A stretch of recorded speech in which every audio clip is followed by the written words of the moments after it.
اللہ بکم اليسر ولا یرید بکم العسر۔ اسلام کے جتنے بھی احکام اور مسائل ہیں اس میں اللہ وحدہ لا شریک کی طرف سے اس کے بندوں کے لیے یہ آزمائش تو ضرور ہے کہ اللہ تعالیٰ دیکھنا چاہتے لِنَعْلَمَ مَن يَتَّبِعُ الرَّسُولَ مِمَّن يَنقَلِبُ عَلَىٰ عَقِبَيْهِ کہ کون شخص ہے جو اللہ تعالیٰ کی نازل کردہ شریعت کی پابندی کرتا ہے اور کون ہے جو اپنی من مانی کرتا ہے۔ لیکن اس کے باوجود اللہ تعالیٰ نے ہر مسئلے میں وسعت بھی رکھی ہے، آسانی بھی رکھی۔ پیارے نبی حضرت محمد رسول اللہ صلی اللہ علیہ وآلہ وسلم کے صحابی حضرت یعلا بن مرہ رضی اللہ تعالیٰ عنہ بیان کرتے کہ ایک دن میں سیدنا حضرت عمر بن خطاب رضی اللہ تعالیٰ عنہ کے پاس موجود تھا، تو میں نے حضرت عمر رضی اللہ تعالیٰ عنہ سے عرض کیا کہ قرآن مجید میں اللہ تعالیٰ نے جہاں قصر نماز کرنے کا، سفر کی نماز میں قصر کرنے کا حکم ارشاد فرمایا، وہاں تو خوف کی بات کہ جب حالات جو ہیں وہ خطرناک ہوں تو تم قصر کر لیا کرو۔ تو اب تو ہمارے حالات ایسے نہیں رہے، دور دور تک ہمارے ہاں جو ہے نا وہ اسلام ہے اور مسلمانوں کو کسی جگہ پر کوئی خطرہ نہیں، تو پھر ہم سفر میں قصر کیوں کرتے ہیں؟ اب تو ہمیں پوری پڑھنی چاہیے۔ تو سیدنا حضرت عمر بن خطاب رضی اللہ تعالیٰ عنہ نے جواب دیا کہ یا اللہ، یہ جو سوال تیرے ذہن میں آیا نا، یہ بات میرے ذہن میں بھی آئی تھی، اور میں نے بھی اس پہ تعجب کیا تھا کہ جس حالات میں اللہ تعالیٰ نے قصر نماز کا حکم دیا وہ تو اب ضرورت نہیں رہی۔ تو میں نے پھر یہ سوال اللہ کے رسول صلی اللہ علیہ وسلم کی خدمت میں کی، تو پیارے نبی صلی اللہ علیہ وآلہ وسلم نے مجھے جواب دیا تھا کہ عمر، یہ اللہ تعالیٰ کی طرف سے تم پر صدقہ ہے، فَاقْبَلُوا صَدَقَتَهُ، تو تم اللہ کے صدقے کو قبول کرو۔ جب اللہ تعالیٰ نے یہ رعایت تمہیں دے دی ہے کہ بھی تم سفر میں قصر کر سکتے ہو، تو اب یہ بال کی کھال اتارنے کی کیا ضرورت ہے جی؟ اب وہ حالات نہیں رہے، اب ہمیں کوئی ضرورت نہیں ہے۔ پیارے نبی صلی اللہ علیہ وسلم کی حدیث کے الفاظ ہیں، صحیح مسلم کی حدیث ہے، فرمایا یہ اللہ کی طرف سے تم پر صدقہ ہے، لہذا تم اس صدقے کو قبول کرو۔ تو عرض کرنے کا اس مثال سے مقصد یہ ہے کہ اصول اور ضابطوں میں اللہ تعالیٰ نے جہاں جہاں رعایت دی ہے وہاں اللہ کی طرف سے رحمت سمجھتے ہوئے اور اللہ تعالیٰ کا فضل و کرم سمجھتے ہوئے خوشی کے ساتھ انسان کو ان رعایتوں پر بھی عمل کرنا چاہیے، اور یہ رعایتیں جو ہوتی ہیں یہ انسان کے لیے دور اجر کا باعث ہوتی ہیں۔ ایک تو آپ نے فائدہ اٹھا لیا، اور دوسرا اس کا پورے کا پورا اجر اور ثواب بھی مل گیا۔ تیسرا یہ ہے کہ آپ نے اللہ اور اس کے رسول صلی اللہ علیہ وسلم کی بات پر عمل کیا تو اس کا بھی اجر اور ثواب الگ سے مل گیا۔ تو انہی رعایتوں میں سے جو اللہ تعالیٰ نے اسلام میں رکھی ہیں، ایک وضو کی حالت میں وضو کرتے ہوئے انسان کو موزوں پر یا جرابوں پر مسح کرنے کی رعایت بھی۔ عام طور پر طریقہ یہی ہے کہ آپ وضو کر رہے ہیں، اس وضو میں آپ اپنے پاؤں بھی دھوئیں، لیکن اگر کسی انسان نے جرابیں پہنی ہوئی ہیں، اس نے موزے پہنے ہوئے ہیں، تو اس کے لیے یہ رعایت ہے کہ وہ پاؤں نہ دھوئے، ان جرابوں کو موزوں کو نہ اتارے، بلکہ انہی پر جو ہے نا وہ مسح کر لیں۔ اب یہ بہت بڑی رعایت ہے، آدمی کو مشقت سے بچایا گیا کہ بار بار اس کو اتارے گا پھر پہنے گا، اور آپ جانتے ہیں کہ انسان پاؤں دھوتا ہے پھر اس کے پاؤں کچھ گیلے بھی رہتے ہیں، اس کے بعد اگر اس پر فوری طور پر وہ جرابے موزے وغیرہ پہن لے تو اس سے سمیل بھی آنا شروع ہو جائے گی۔ یعنی کتنا ظاہری طور پر بھی فائدہ ہے، لیکن ہم نے تو شریعت کی بنیاد پر دیکھنا ہے کہ اللہ نے یہ آسانی دی ہے۔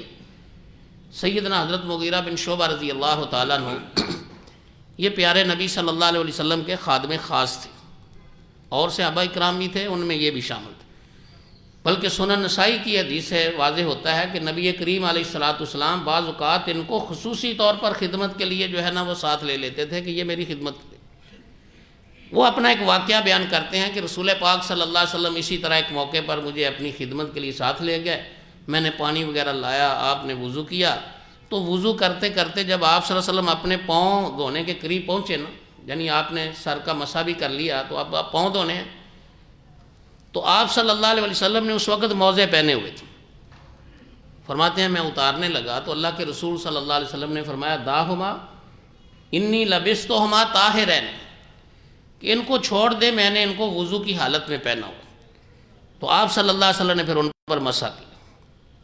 آپ کے یہ صحابی حضرت مغیرہ بن شعبہ رضی اللہ تعالیٰ عنہ فرماتے ہیں کہ رسول پاک صلی اللہ علیہ وسلم جس طرح موضوع پر مسح کرتے تھے، اسی طرح کانا یمسح علی الجوربین والنعلین، کہ آپ صلی اللہ علیہ وسلم اپنی جرابوں پر بھی مسح کر لیتے تھے۔ اور علماء کرام جانتے ہیں، کافی ساری تعداد، حضرت قاری صاحب بھی تشریف فرما ہے، کہ مضارع پر جب کانا آتا ہے نا تو وہ استمرار کا، ہمیشگی کا معنی دیتا ہے، یعنی آپ نے کوئی ایک دفعہ نہیں مسح کیا، بلکہ آپ صلی اللہ علیہ وسلم کا ایسا عمل ہوتا تھا کہ اکثر آپ ایسا کرتے تھے جب بھی ضرورت ہوتی تھی۔ تو اس لیے موزے ہوں چمڑے کے یا جراب ہو، یہ ایک ہی چیز کے دو نام ہیں، فرق صرف یہ آیا ہے کہ ہم نے خود جب چمڑا تھا اس کا نام موزہ رکھ لیا، جو اون سے، سوت سے، کپڑے سے بنے ہوئے ہیں، جس کو ہم پاؤں پر پہنتے ہیں اس کا نام ہم نے جراب رکھ لیا۔ یہ کسی بھی چیز سے بنی ہوئی ہو جس کو ہم پاؤں پر پہنتے ہیں بطور جراب کے، بطور لفافے کے، اس پر مسح کرنا جائز ہے، درست ہے، اور رسول اللہ صلی اللہ علیہ وسلم نے اس کی اجازت دی۔ اچھا، اس سے بھی بڑی بات یہ ہے کہ جو حضرات ہمارے مسح نہیں کرتے وہ کہتے ہیں دیکھو جی قرآن مجید میں اللہ تعالیٰ نے پاؤں کے دھونے کا حکم دیا۔ بھئی جس پیغمبر نے مسح کیا ہے نا، یہ آیت مبارکہ اسی پیغمبر پر نازل ہوئی نا، تو وہ پیغمبر صلی اللہ علیہ وسلم ہم سب سے زیادہ، بلکہ ساری کائنات سے زیادہ اس قرآن پاک کے مفہوم کو، مطلب کو سمجھتے تھے کہ اس کا کیا مطلب ہے۔ تو قرآن مجید کے آیت کے باوجود اگر اللہ کے رسول صلی اللہ علیہ وسلم نے خود مسح کیا ہے تو یہ دلیل ہے اس بات کی کہ یہ استثنائی صورت ہے، یہ اللہ کی طرف سے رعایت ہے، اللہ کی طرف سے صدقہ ہے، اور اس صدقے کو خوشی سے انسان کو قبول کرنا چاہیے۔ اللہ کے نبی صلی اللہ علیہ وسلم سے حضرت ثوبان نے بھی یہ بات بیان کی، حضرت مغیرہ بن شعبہ نے بھی بیان کی، اور بھی صحابہ کرام بیان کرتے ہیں، لیکن میں بات کو اختصار سے آگے چلاتا ہوں۔ نبی کریم علیہ الصلوۃ والسلام کے بعد پھر صحابہ کرام رضوان اللہ علیہم اجمعین بھی یہ مسح کیا کرتے ہیں، خواہ وہ جرابیں ہوں یا موزے ہوں۔ میں نے عرض کیا کہ یہ ایک ہی چیز ہے اور اس کے مختلف نام ہم جو ہے نا وہ رکھ لیے۔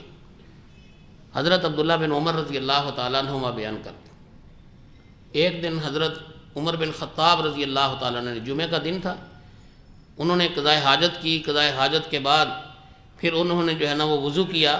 اور وضو کرتے ہوئے انہوں نے اپنی جرابوں پر، موزوں پر مسح کیا۔ پھر مسح کے بعد انہوں نے جمعہ پڑھایا، اور جمعے کے بعد فیصلی بالناس، باقی لوگوں کو جماعت بھی کروائی، نماز بھی پڑھائی۔ یہ بات اور یہ حوالہ ان میرے بھائیوں کے لیے بہت زیادہ مفید ہے جن کو ذرا تردد ہوتا ہے، وہ آ کر پہلے غور کرتے ہیں کہ امام صاحب نے جرابیں پہنی ہوئی ہیں کہ اتاری ہوئی ہیں۔ وہ سمجھتے ہیں کہ بھئی باقیوں نے تو اپنی اپنی پڑھنی ہے، تو امام صاحب کو تو جرابیں نہیں پہننی چاہیے نا، ان کو اتار کر جو ہے نا وہ پڑھنی چاہیے، پتہ نہیں انہوں نے مسح کیا یا پاؤں دھوئے۔ دیکھو صحابی رسول ہے حضرت عمر بن خطاب رضی اللہ تعالیٰ عنہ، جن کے بارے میں پیارے نبی صلی اللہ علیہ وسلم نے فرمایا کہ اللہ تعالیٰ نے حق عمر کی زبان پر رکھ دیا، اور حضرت عمر رضی اللہ تعالیٰ عنہ وہ ہیں کہ جن کے مشورے اور رائے کے موافق اللہ تعالیٰ نے قرآن کریم کی آیات نازل فرمائی۔ کتنے سارے احکام ہیں، بلکہ پیارے نبی صلی اللہ علیہ وسلم نے فرمایا اگر میرے بعد کوئی نبی آنا ہوتا تو عمر بن خطاب رضی اللہ تعالیٰ عنہ،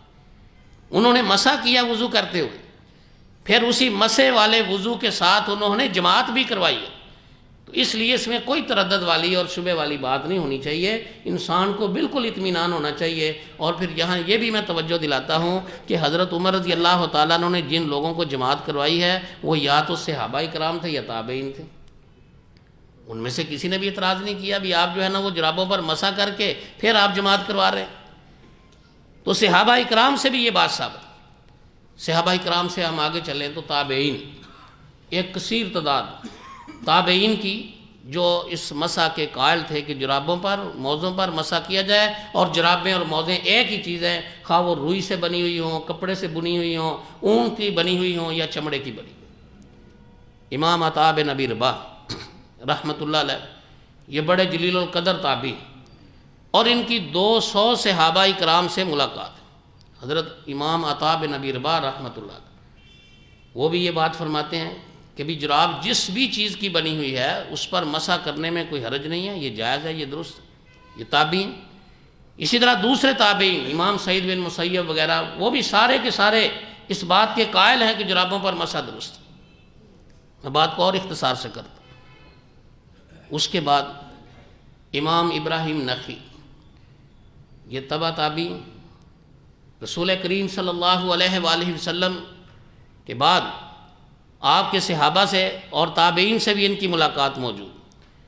امام ابراہیم نخعی جو ہے وہ ان کے بارے میں بھی ان کے شاگرد یہ بات بیان کرتے ہیں کہ وہ جرابوں پر مسح کرنے میں کوئی حرج نہیں سمجھتے تھے۔ اور یہ امام ابراہیم نخعی وہ ہے جو حضرت امام ابو حنیفہ رحمۃ اللہ علیہ کے استاد۔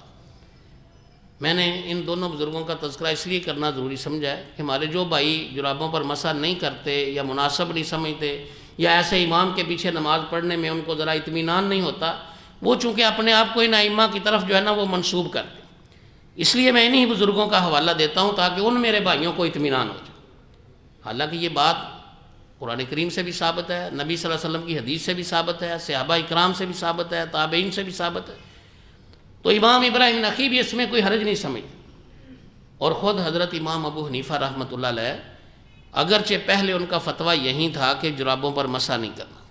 الا یہ کہ وہ جرابیں موٹی ہوں، ان کے نیچے جو ہے نا وہ سٹیل، لوہا یا کوئی اور اس قسم کی سخت چیز لگی ہوئی ہو، یا جرابیں جو ہے نا وہ چمڑے کی بنی ہوئی ہوں، اون وغیرہ کی جرابوں پر وہ مسح کو درست نہیں سمجھتے۔ لیکن اپنی زندگی کے آخری دنوں میں، اور کتنے آخری تھے، یہ مولانا تقی عثمانی صاحب بڑی معروف شخصیت ہے نا ہمارے پاکستان کی، اللہ تعالیٰ ان کو صحت سلامتی والی زندگی عطا فرمائے۔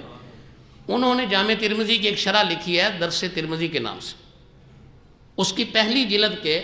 صفحہ 335 پر وہ یہ بات لکھتے ہیں کہ امام صاحب کا یہ جو واقعہ ہے یہ امام ابو حنیفہ صاحب کی وفات سے 3 دن پہلے کا ہے یا 9 دن پہلے کا، یعنی بالکل آخری دنوں میں امام صاحب کے پاس ایک آدمی جاتا ہے، ابو مقاتل سمرقندی رحمۃ اللہ علیہ، یہ بھی بہت بڑے بزرگ ہیں، عالم دین ہیں۔ تو یہ امام صاحب کی ملاقات کے لیے گیا تو امام صاحب نے وضو کیا، تو وضو کرتے ہوئے انہوں نے جرابوں پر مسح کی۔ یہ امام ابو مقاتل ان سے پوچھتے ہیں کہ امام صاحب آپ تو اس سے منع کرتے ہیں اور آپ کیوں کر رہے ہیں؟ حضرت امام ابو حنیفہ صاحب نے فرمایا کہ بھی میں نے آج وہ کام کیا ہے جو میں نے اس سے پہلے زندگی میں نہیں کیا، یعنی جس سے میں خود لوگوں کو منع کرتا تھا آج میں نے وہ کام کیا۔ اس کا مطلب ہے کہ آخر زندگی میں انہوں نے بھی رجوع کر لیا تھا اور وہ سمجھتے تھے کہ بھی جرابوں پر مسح کرنا جائز ہے، درست ہے، ورنہ امام صاحب نہ کر۔ کوئی کہہ سکتا ہے وہ بیماری کی وجہ سے انہوں نے کیا، بھی بیماری کی وجہ سے کیا تو وہ پورے کا پورا تیمم کر لیتے، اسلام ان کو اجازت دیتا ہے۔ اگر انہوں نے مسح کیا ہے تو اس کا معنی ہے کہ انہوں نے اس کو جائز سمجھ کر کیا۔ اس لیے میں ان تمام بھائیوں کی خدمت میں یہ گزارش کروں گا جن کے ذہنوں میں کوئی تردد، کوئی شک اور شبہ آ جاتا ہے کہ یہ ایسا مسئلہ ہے جس کو نبی کریم صلی اللہ علیہ وسلم سے بھی ثابت ہے، آپ کا عمل بھی موجود ہے، آپ صلی اللہ علیہ وسلم کا فرمان بھی موجود ہے، صحابہ اکرام کا عمل موجود ہے، کم از کم 13 صحابہ اکرام ہیں جو نام بنام جن سے جرابوں پر مسح کرنے کا مسئلہ ثابت ہوتا ہے۔ ان میں حضرت عبداللہ بن عمر ہیں، حضرت عمر رضی اللہ تعالیٰ عنہ ہیں، حضرت علی رضی اللہ تعالیٰ عنہ ہیں، اور اسی طرح سے حضرت مغیرہ بن شعبہ ہیں، دیگر 13 صحابہ تقریباً، اور تابعین کی تو بہت ساری تعداد ہے۔ خود حضرت امام ابو حنیفہ صاحب کا یہ جو واقعہ ہے یہ جامع ترمذی میں بھی موجود ہے، اور فقہ حنفی کی معروف کتاب ہے بدائع الصنائع اس میں بھی موجود، اس کے دوسرے صفحے پر یہ سارے کا سارا واقعہ جو ہے نا وہ موجود۔ اب جب یہ مسئلہ ثابت ہو گیا کہ جرابوں پر مسح کرنا درست ہے ہر لحاظ سے، اور کسی دور میں بھی اس سے کوئی اختلاف نہیں رہا ہے، اگر کوئی تھا بھی تو امام صاحب کے اس رجوع کی وجہ سے وہ بھی ختم ہو۔ اب اس کے متعلقہ جو مسئلہ ہے وہ میں عرض کیے دیتا ہوں۔ آدمی نے جرابیں پہنی، ان پر مسح کر سکتا ہے، لیکن اس کے لیے شرط ہے کہ جب اس نے جرابیں پہنی ہیں اس وقت اس کا پہلے وضو موجود ہو۔ اگر وضو کی حالت میں اس نے جرابیں پہنی ہیں، پھر مقیم ہے، اپنے گھر میں رہتا ہے، اس کے لیے 24 گھنٹے اجازت ہے، وہ جتنی دفعہ بھی وضو کرے اور جتنی بھی اس سے نمازیں پڑھے وہ مسح کر کے نماز پڑھ سکتا ہے، اور اس کی یہ مدت جو ہے وہ اس وقت شروع ہوگی جب اس نے پہلا مسح کیا، وضو کر کے جرابیں پہنی، اس کے بعد جب اس نے پہلا مسح کیا ہے اس وقت سے اس کے 24 گھنٹے شروع ہوں گے، اور اگر مسافر ہے تو اس کے لیے 72 گھنٹے کی اللہ تعالیٰ نے مہلت دی ہے، رخصت دی ہے۔ رسول کریم صلی اللہ علیہ وسلم نے فرمایا 3 دن اور 3 راتیں، یہ 72 گھنٹے بنتے۔ تو مقیم کے لیے 24 گھنٹے، مسافر کے لیے 72 گھنٹے، شرط یہ ہے کہ وضو کر کے جرابیں پہنی۔ دوسرا مسئلہ اس حوالے سے یہ ہے کہ جرابیں موٹی ہوں، باریک ہوں، ان میں پانی اندر گھس جائے نہ جائے، بعض کہتے ہیں گرد و غبار بھی نہ جائے، یہ سب تکلفات ہیں، اور ایسی کوئی شرط جو ہے وہ کتاب و سنت میں، قرآن و حدیث میں موجود نہیں۔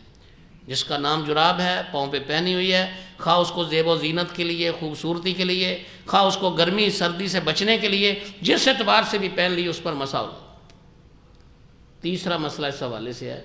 کہ اگر وہ پھٹی ہوئی ہوں، تھوڑی پھٹی ہیں، زیادہ پھٹی ہیں، اس سے کوئی مسئلہ نہیں ہے۔ جس کو آدمی نے پہن لیا اس کا مطلب ہے وہ پہننے کے قابل ہے،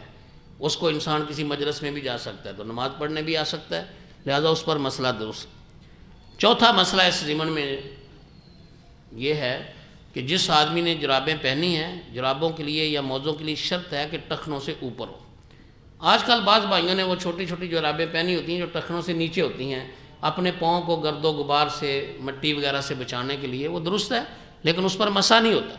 اگر ٹخنوں سے نیچے ہیں تو پھر اس کو اتار کر ان پر وضو کرنا چاہیے، اگر ٹخنوں سے اوپر ہیں تو پھر ٹھیک ہے، ان پر آپ مسا کر سکتے ہیں۔ جس طرح کہ میں نے عرض کیا کہ جب پہنی تھی اس وقت باوضو تھا، وضو کی حالت میں پہنی ہے تو اس پر مسا کر سکتے۔ یہ چند ایک باتیں اختصار کے ساتھ میں نے احباب کی خدمت میں عرض کی ہیں جو میرے ذہن میں فوری طور پر آئی ہیں۔ میرے کسی بھائی کو اس مسئلے کے حوالے سے کوئی بھی سوال ہو، میں انشاءاللہ یہاں موجود ہوں، وہ اپنی تسلی تشفیع جو ہے نا وہ کر سکتا ہے۔ اللہ تعالیٰ سے دعا ہے اللہ وحدہ لا شریک ہم سب کو قرآن و حدیث کو سمجھنے کی اور اس پہ کما حقہ عمل کی توفیق عطا فرمائے۔ وما علینا الا البلاغ المبین۔